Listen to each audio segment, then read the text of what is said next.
दोस्तों नमस्कार।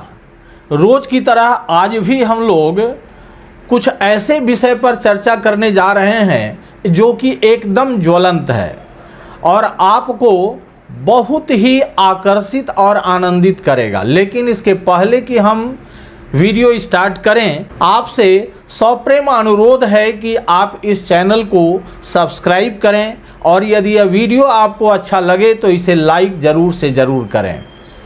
देखिए, आज एक दो नहीं बल्कि 3 से 4 एकदम ज्वलंत मुद्दों पर हम लोग चर्चा करने जा रहे हैं। सबसे पहला ये कि आज तक जिस राहुल गांधी को पप्पू समझा जाता था, उन्होंने आज ऐसी पटकनी दी है मोदी सरकार को और बीजेपी को कि वे स्वप्न में भी इसे याद रखेंगे, भूलेंगे नहीं।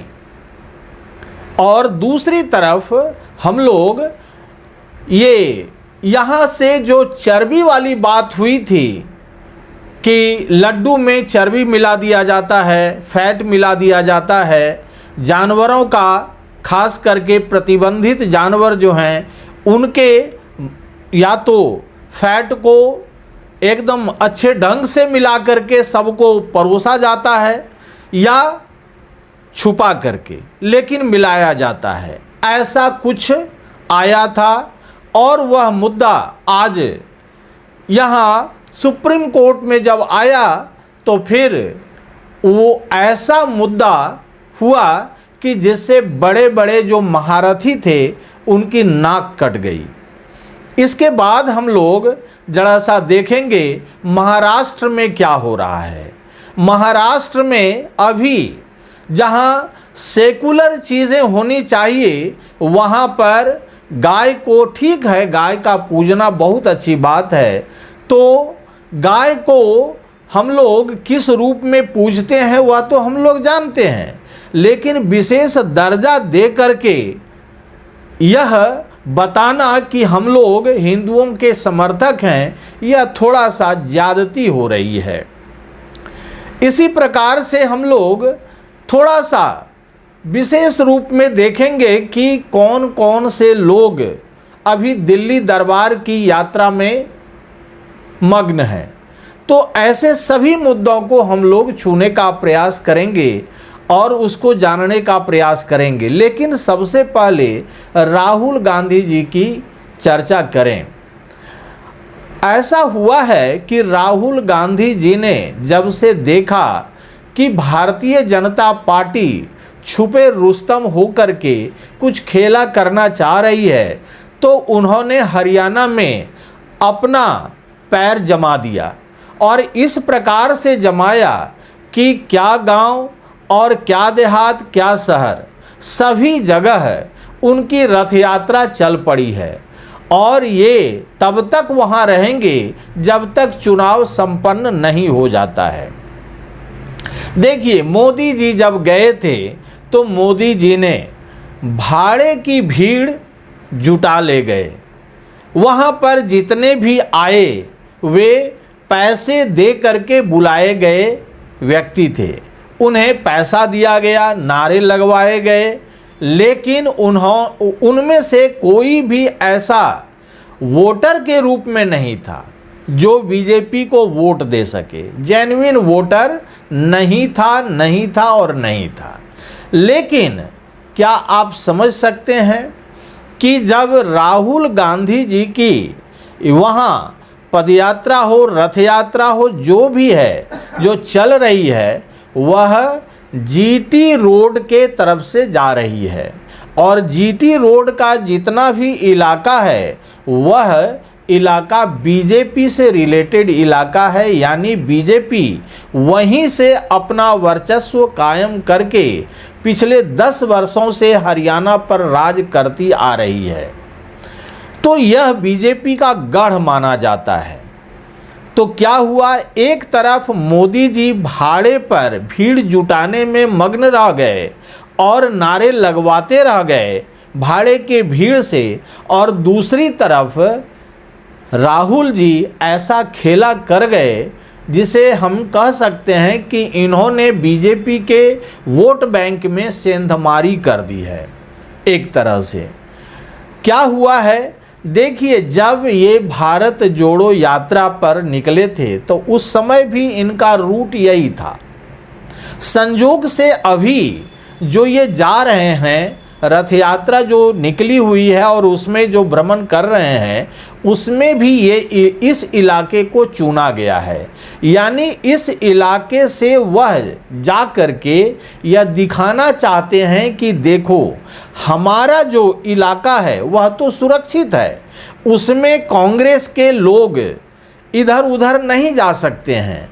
लेकिन यहाँ हम जो आए हैं, हम विशेष रूप से आए हैं और विशेष मकसद से आए हैं। बीजेपी का गढ़ कहा जाने वाला जो रूट है और जो एरिया है, उसमें वे जा कर के यह दिखाना चाह रहे हैं कि देखिए, बीजेपी का एक अलग दूसरा ऑप्शन भी है। दूसरे ऑप्शन की तरफ भी आप आंख उठा करके देखिए, आपको मिलेगा वैसा जो शासन खोज रहे हैं, उससे अच्छा शासन आपको मिलेगा। क्योंकि उन्होंने क्या किया है, जरा सा ध्यान दीजिएगा। उन्होंने सबसे पहला जो स्टेटमेंट दिया वह दिया कि ये जो सरकार कांग्रेस की बनेगी, यह सबकी सरकार होगी, यानी किसी एक की नहीं होगी। यह दलित की भी होगी, यह ओबीसी की भी होगी, और यह यादवों की भी होगी, मुसलमानों की भी होगी, अपर कास्ट की भी होगी, यहाँ जितने भी जाट लोग हैं उनकी भी होगी। यानी सभी लोगों का मिला जुला एक सरकार बनेगा, सभी के लिए काम करेगा। ये नहीं कि एक वर्ग को प्राथमिकता दी जाएगी, ऐसा कुछ भी होने से रहा। तो इस पर जो उन्होंने कुठाराघात किया है, यह एक बहुत बड़ी चीज़ है हरियाणा के लिए। मैंने पिछले वीडियो में भी कहा था कि इनका अपर हैंड चल रहा है। यानी ये जो अभी कहा जाए, ऐसा लोगों का कहना है कि केवल और केवल कांग्रेस की ही अभी चल रही है। कांग्रेस की आंधी कहें, कांग्रेस की सुनामी कहें, जो भी कह लें, कांग्रेस की ही बढ़त है। वहाँ बीजेपी किसी भी रूप में आगे अपना कारवां निकालने में असफल हो रही है। इनको किसी भी रूट से आगे नहीं बढ़ने दिया जा रहा है।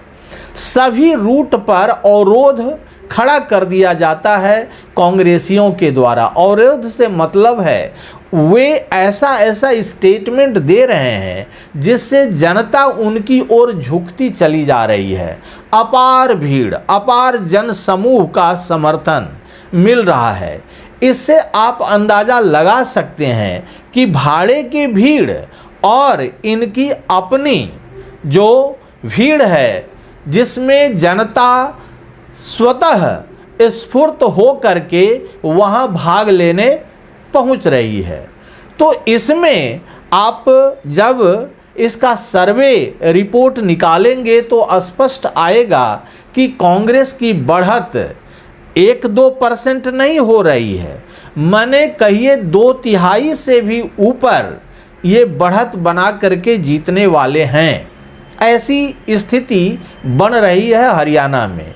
हुआ है क्या कि उन्होंने शैलजा जी और हुड्डा जी दोनों को एक मंच पर लाने का प्रयास ही नहीं किया, एक मंच पर लाया भी और उनको एक दूसरे से हाथ भी मिलवाया।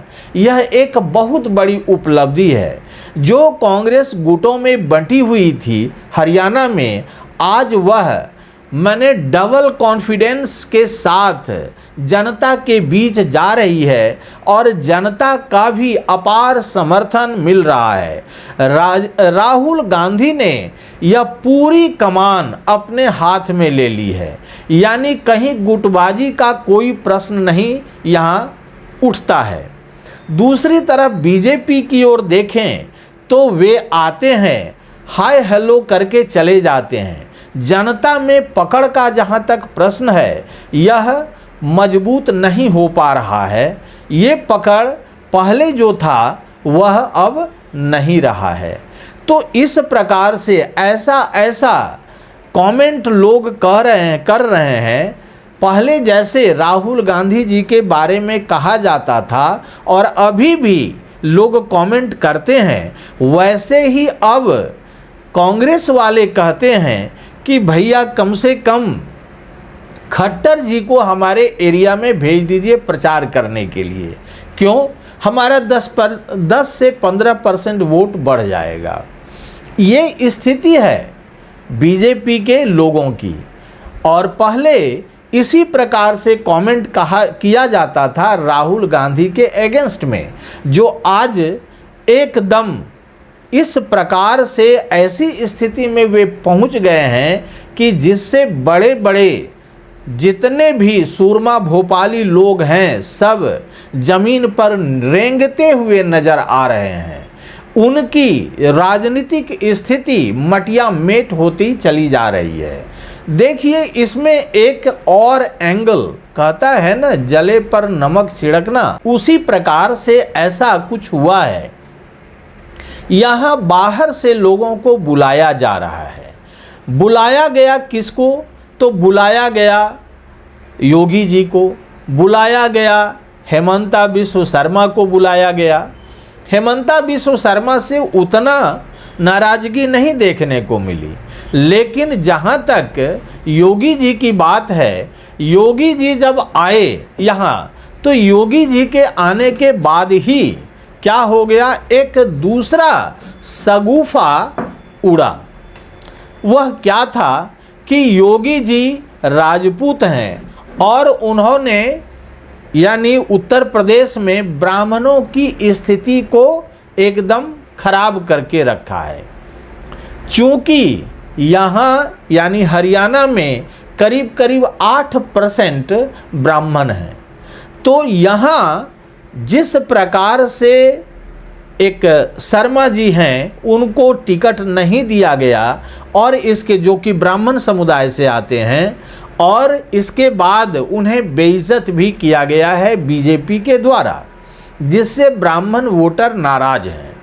अब ये जब आए तो उधर से सुरजेवाला जी ने कहा कि देखिए ये तो वहाँ ब्राह्मणों का सत्यानाश करके आए हैं, केवल ठाकुरों का ही ये क्या कर रहे हैं, गुणगान कर रहे हैं।